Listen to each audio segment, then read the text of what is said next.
Hello movie fans and welcome to Lost in the Reel. Today I'm going to be covering Apple TV Plus's new musical drama, Flora and Son. The movie comes from Dublin-born John Carney, the director of Once and Sing Street. But does Flora live up to the rest of his filmography? Let's talk about it.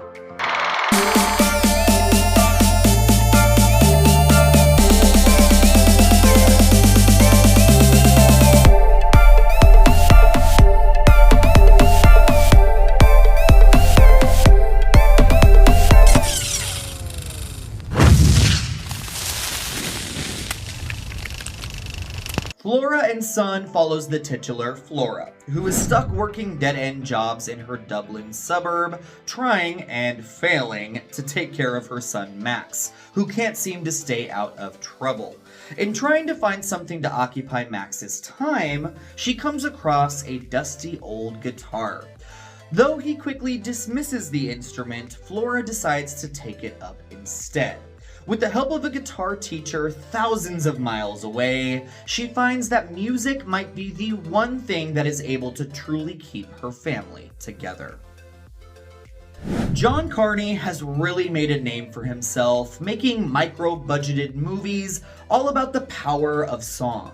Very few filmmakers have been able to connect the magic of making music to the human condition quite like Carney has been able to during his career. Though his movies Once, Begin Again, Sing Street, and now Flora and Son are all quite similar in the fact that they revolve around the collaboration of creating music, they are all different enough to allow them to stand on their own. It also helps that each of his projects have implemented distinct and unique genres of the medium. And Flora and Son's use of electronica and street rap with old school acoustic ballads make it feel fresh despite Carney's familiar themes. I have to admit that I have liked or loved every single one of the director's films, but for me, Sing Street and now Flora and Son are his crowning achievements so far. This movie is really able to tug at the heartstrings without ever coming off like it's pressuring you to feel something.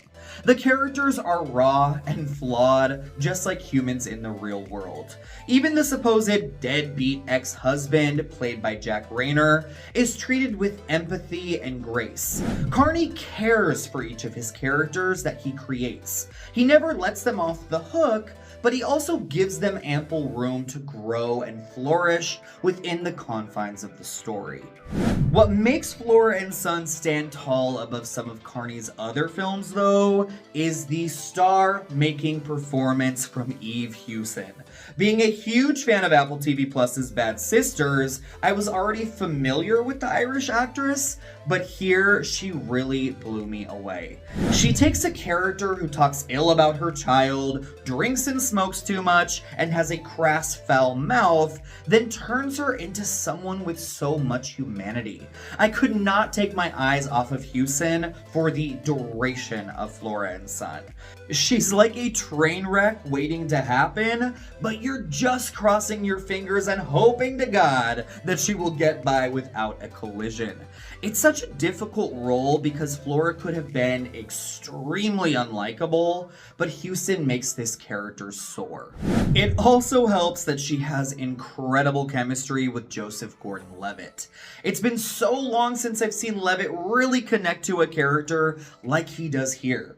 He has been one of my favorite actors in the business ever since I saw him in Greg Araki's Mysterious Skin.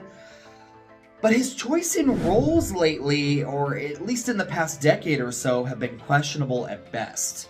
Carney is able to bring the effortless charm and charisma out of Levitt again, and it is so refreshing to see.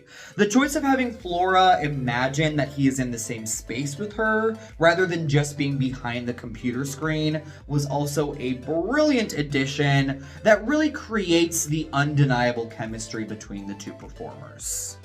If I have any qualms about Flora and Son, it's that the last act feels very rushed. The first two acts move at a perfectly calibrated pace as everything starts to come together in a way that feels genuine and earned.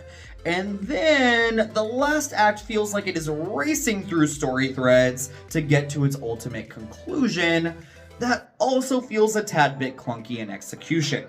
If Carney had added another 20 minutes or so to the runtime and let his characters breathe a little bit in that last act, Flora and Son would have been absolute perfection.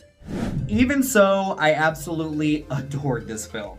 I connected to it in so many ways, from the dynamic mother-son relationship, to the oftentimes hilarious and sharp dialogue, to the lovable characters, the soulful toe-tapping music, and its heartfelt messaging.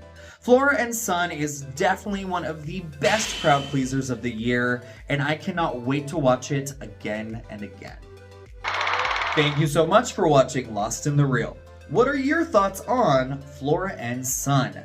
What is your favorite John Carney movie? Sound off in the comment section down below, and until next time, my friends, take care.